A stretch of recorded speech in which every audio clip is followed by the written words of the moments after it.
Hi, and welcome to 647, 6 stories for 7 a.m.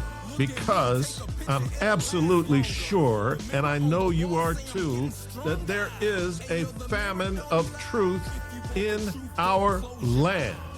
And this is your quick news fix.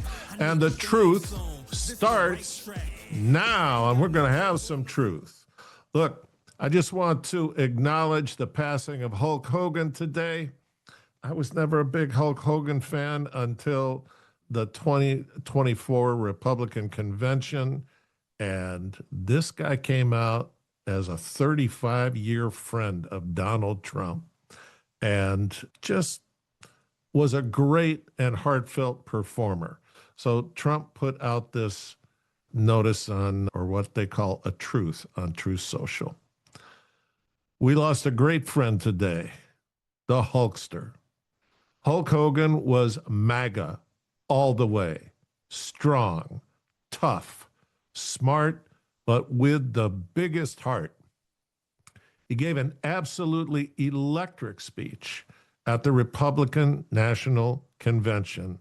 That was one of the highlights of the entire week. He entertained fans from all over the world, and the cultural impact he had was massive. To his wife, Sky, and family, we give our warmest, best wishes and love. Hulk Hogan will be greatly missed. All right. Take one. Trump makes a field trip. Where did he go?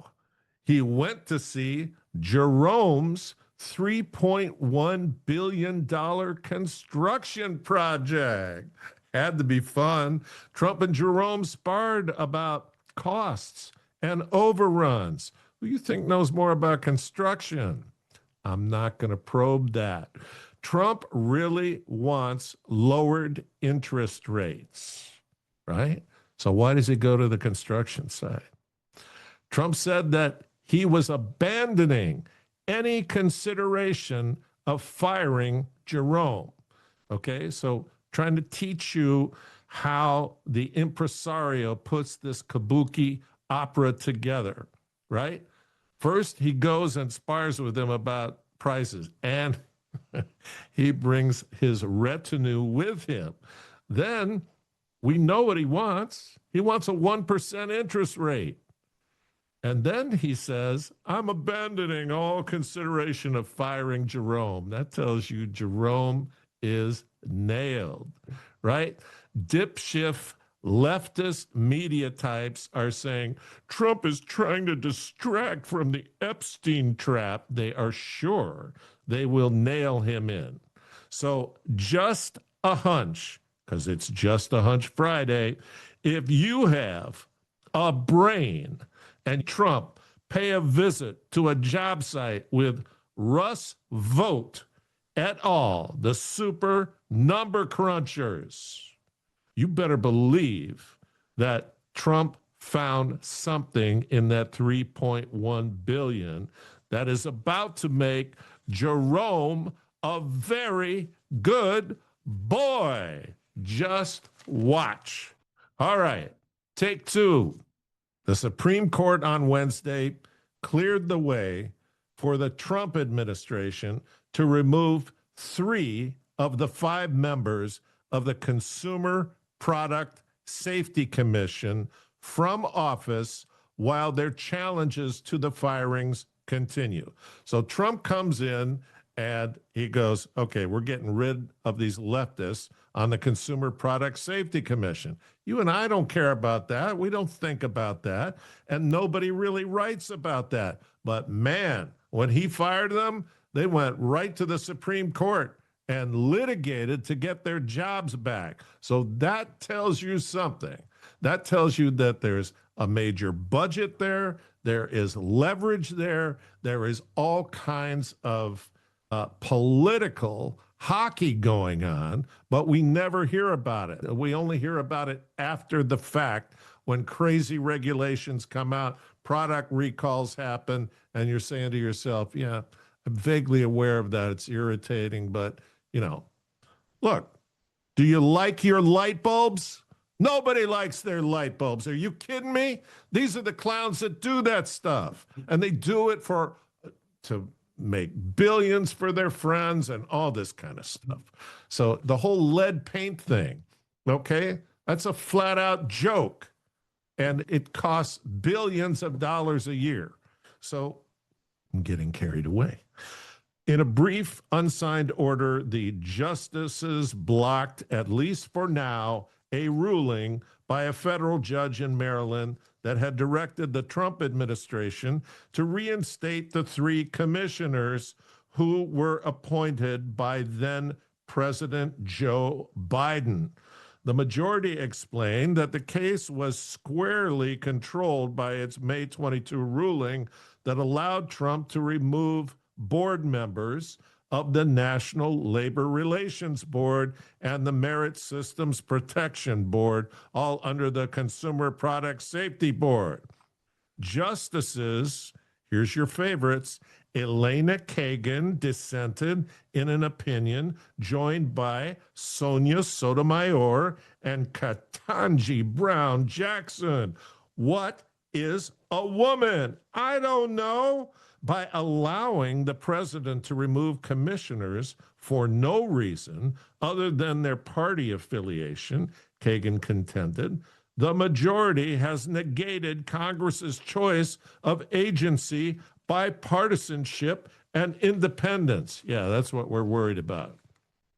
Yeah, this is so dishonest. The decision to grant the Trump administration's request to be able to fire the MSPB and NLRB board members, the majority explained, reflected our judgment that the government faces greater risk of harm from an order allowing a removed officer to continue exercising the executive power than a wrongfully removed officer faces from being unable to perform her statutory duty. Can these people ever just talk in normal English that people can understand? Look, let's boil it down.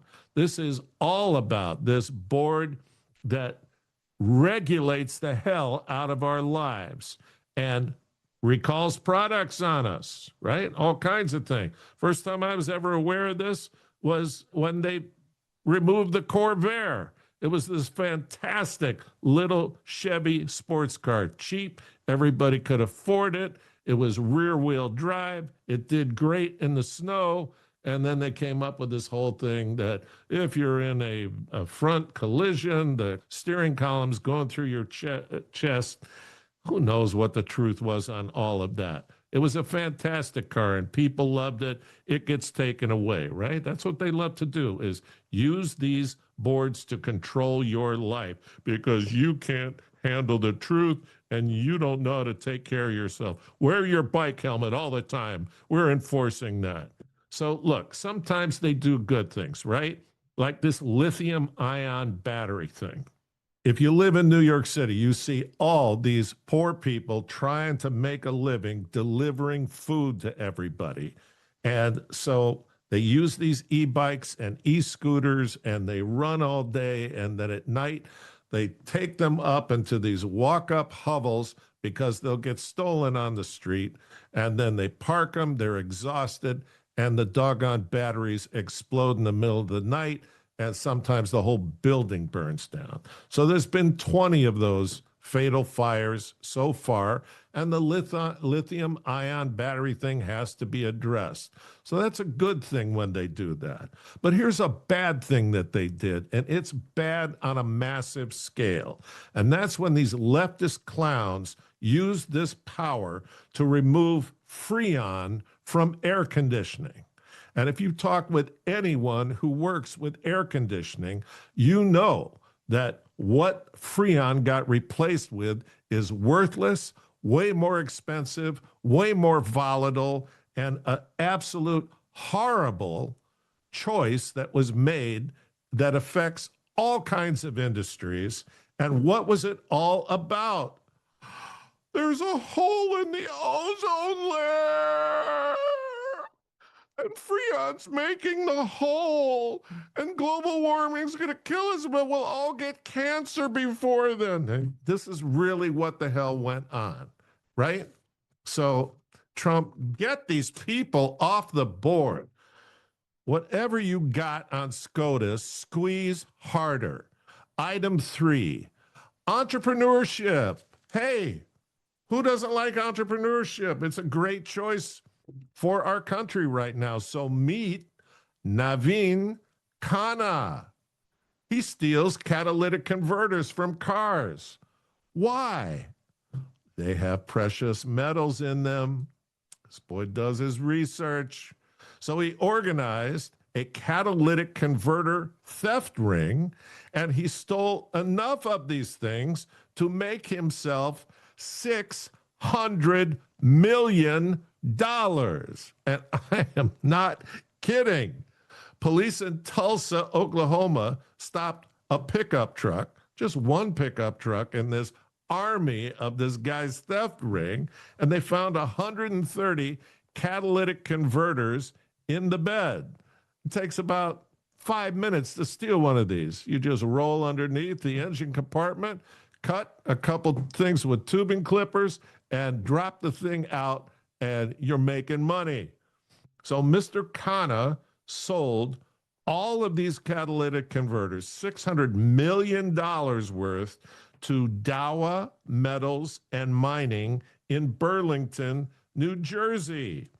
And Dowa is a subsidiary of Japan-based Dowa Holdings Company, traded on the Nikkei 225 stock market index.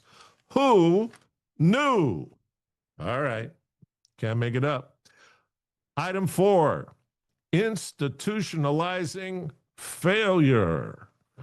New York City Department of Ed's $100 million farce to implement, ready, restorative justice in schools instead of common sense disciplinary policy, okay, has been a total failure to the surprise of no one on the right.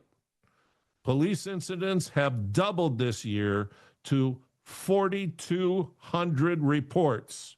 And as a result of schools being unsafe, chronic absenteeism is up 35%. So what's the best course of action in New York City? Lurch further to the left with a Marxist, authoritarian, lefty, spoiled prince to destroy what is left of a once great city. Just a hunch, but eventually, Snake Plissken will be the only way to save the people you love in that leftist hellhole. And by the way,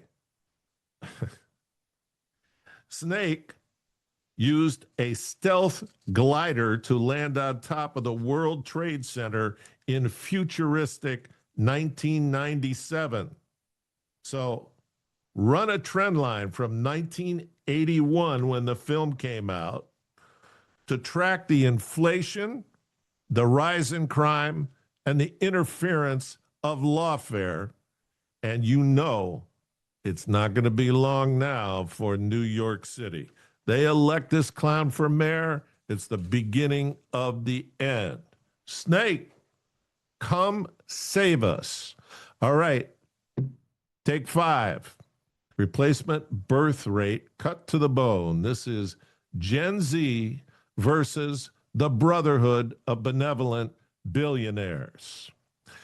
In 2024, the replacement birth rate in the U.S. dropped to, are you ready? 1.599 children per couple. 1.599. A new low and equal to the quasi-nihilist dysfunction of the European Union. Gen Z and their guarded observations of Trump and their observations of the insanely biased counterculture of academia, government agencies, and the legacy left-wing media are the only possible hope for the U.S. From the end of World War II to the mid-60s, the birth rate in the U.S. was 3.5 children per couple. Now it's 1.599. What changed? In the period of 3.5 kids per couple, the typical American family outside of blue progressive city nonsense was a husband and wife and 3 to 4 kids.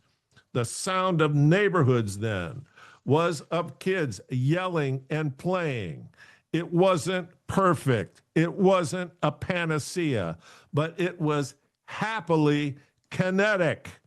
The household was supported by one wage earner, and mom stayed home as the emotional foundation of the unit. The husband and wife worked as a team involving sacrifice. Are you hearing me, Gen Z? Lots of station wagons for group everything. And this is an unknown landscape even in flyover country today, where kids are neurotically overscheduled and 2 cars pass one another in the driveway to keep up. Gen Z is watching and not liking the results. They are, in fact, pissed at the results and don't even know the reality of the other America I'm referring to. The left will spit venom at this all day and cry, racist, patriarchy, Handmaid's Tale, more blue hair dye, more keychains for my nose. Screw them. Let the unhappy lost people follow them into the black hole of loneliness. Gen Z is the future. They want to see your results and will recognize your BS before you finish the second sentence. This means politicians, doctors, academics, and nearly all social service and financial service entities are being fully rejected. The future is Trump's golden age of factory and trade work for male dominance. Men in their early 20s wanting a wife and knowing they can provide and procreate with a solid, productive career making things.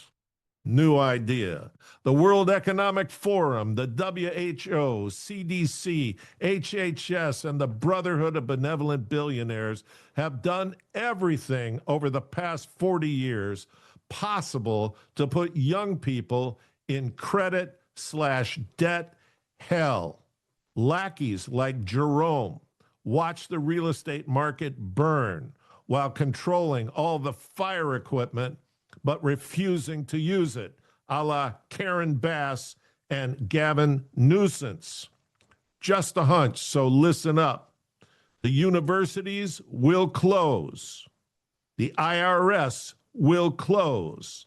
The soft skills megalith will dramatically atrophy. And a new American culture of taking care of your own will prevail, and good riddance. All right. Take 6. Joe Biden's memoir. The Hatchet Book Group, right? Good name for a Joe Biden memoir facilitator of Little Brown and Company, Leftist Publishing, is paying Mr. Softy $10 million for his memoir. Did they see this guy? They all know what the deal is. How do you pay $10 million to this clown? Biden said recently he is working his tail off writing this book. Yeah, BS. Obama got 60 mil for his. Big Mike got 15 mil for his, and none of them wrote a word. Here's a great line from the Wall Street Journal. Biden's health will likely determine the timeline for completing a manuscript and any book publicity plan. I think the federal strike force that was formed last night may be a distraction for his leftist ghostwriter. Yikes. What can you say? That's the wrap up for the week. I know you're going to have a fantastic weekend. I know that you're going to like us. I can see that you've been sharing us. Do more, you lazy bastards. And I want comments too. And guess what? We want you to have a fantastic Friday that just elongates into a just magical weekend.